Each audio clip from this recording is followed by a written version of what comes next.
কেউ অবহেলা করলে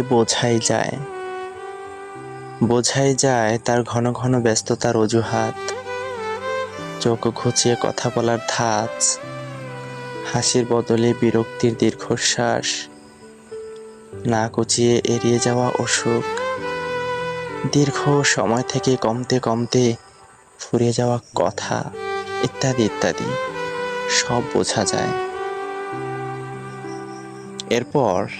এরপর দূরত্ব বাড়ে, কথা আর হয় না, মাস পেরিয়ে যায়, অপেক্ষা করতে থাকা টেলিফোনে কল আর আসে না, মরচে ধরে যায় সম্পর্কে।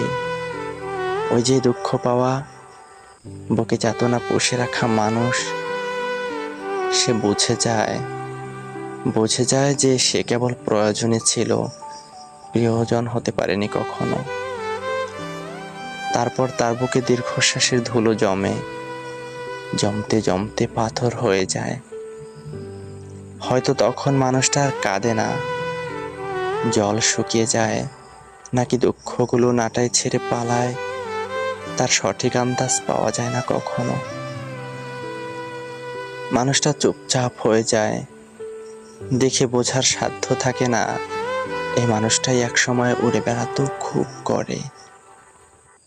মুখ ফিরিয়ে নেয় বিশ্বাস নামক শব্দ থেকে। ভালোবাসা তার নাম শুনলেও অট্ট হাসিতে ফেটে পড়ে, দুহাতে পেট চেপে ধরে হাসে, তারপর আচমকা আবার চুপ হয়ে যায়।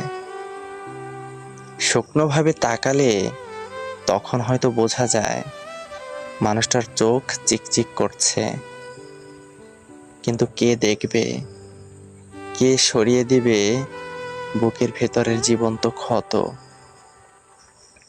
কেই বা ভুলিয়ে দেবে বিশ্বাসঘাতকতা?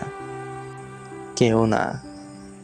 তাই হয়তো মানুষটারও আর প্রিয়জন হওয়া হয় না কারো, তাই হয়তো মানুষটারও আর প্রিয়জন হওয়া হয় না কারো।